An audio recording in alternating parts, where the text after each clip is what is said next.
মেয়েরা সব কিছুই পারে। যেমন ধরেন একটা মেয়ে বিয়ের আগে যখন বাবার বাড়িতে থাকে তখন ঘুম থেকে 12টা 1টা বাজে উঠতে পারে, আর বিয়ের পর শ্বশুরবাড়িতে এসে ঠিক ভোর 6টা বাজেও উঠতে পারে। তবে আল্লাহর রহমতে আলহামদুলিল্লাহ আমার এত সকালে ঘুম থেকে উঠতে হয় না। আমি এখনও 11টা 12টা বাজেই ঘুম থেকে উঠি। তবে আজকে আপনাদের ভাইয়া বাজার থেকে অনেক কিছু বাজার করে নিয়ে আসছিল, যে কারণে আমি আজকে 10:30টার দিকে ঘুম থেকে উঠে তারপর সব কিছু গুছগাছ করতেছিলাম। তো আমার এরপরে মনে পড়ছে ভিডিও করার কথা, তো মাছ মাংস এগুলি সব আমি গোছানোর পরে মনে পড়ছে। যাই হোক, আমি গুছগাছ করে তারপর রান্না করার জন্য যখন চলে আসছি, তো ভাবলাম আপনাদের সাথে একটু শেয়ার করি আর গল্পও করি অল্প একটু করে।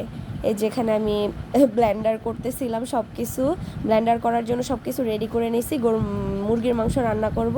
ঠিক এই সময় দেখি আমার ব্লেন্ডারটা নষ্ট হয়ে গেছে। তারপর আর কি করার, ব্লেন্ডার আপনাদের ভাইয়া বলতেছে আচ্ছা ঠিক আছে দাও, আমি অন্য ব্লেন্ডার দিয়ে তোমাকে করে দিচ্ছি। তারপর ওনাকে দিলাম ওটা করার জন্য, আর আমি এদিকে ভাবলাম যে বসে থেকে কি করব, রুই মাছের মাথা দিয়ে লাউ দিয়ে রান্না করব যেহেতু, বসিয়ে দিই। তো এটাও বসিয়ে দিছে। আজকে আমার অনেক কাজ করতে হয়েছে।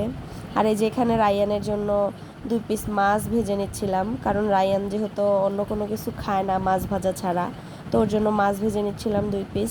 আর আজকে কোনো কিছুই না মানে সম্পূর্ণভাবে দেখাতে পারতেছি না, কারণ আমি হচ্ছে অল্প অল্প করে সব কিছু ভিডিও করছিলাম, যেহেতু আমি এক হাতে ভিডিও করি এক হাতে কাজ করি।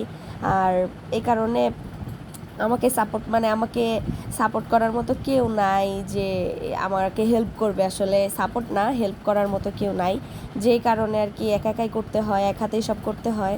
আর এদিকে আমি ওটা মানে বসিয়ে তারপর গোসল করতে চলে গেছিলাম। আর এই যে পাশের চুলায় মুরগি সব কিছু দিয়ে এই যে আদা রসুন ব্লেন্ড করছিলাম, যে যা যা কিছু মশলা দিয়ে ব্লেন্ড করছিলাম ওগুলি সব কিছু দিয়ে আমি কষাতে দিয়ে চলে গেছি গোসল করার জন্য।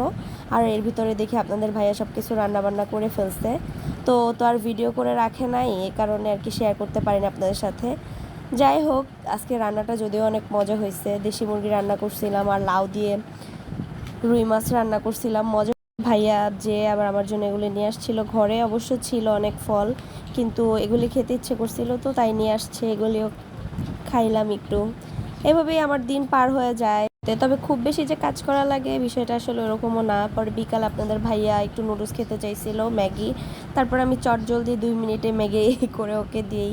আমি যেহেতু ম্যাগি খাই না, আমার ভালো লাগে না, তো ওর জন্যই অল্প করে 2টা ম্যাগি রান্না করছিলাম। ও যদিও খেয়ে বলছে মজা হয়েছে। আর আমি এইভাবেই যদি অল্প রান্না করি তাহলে খুব ইজিলি করে ফেলি। আপনারা কে কীভাবে ম্যাগি রান্না করেন অবশ্যই অবশ্যই আমাকে কমেন্টে জানাবেন।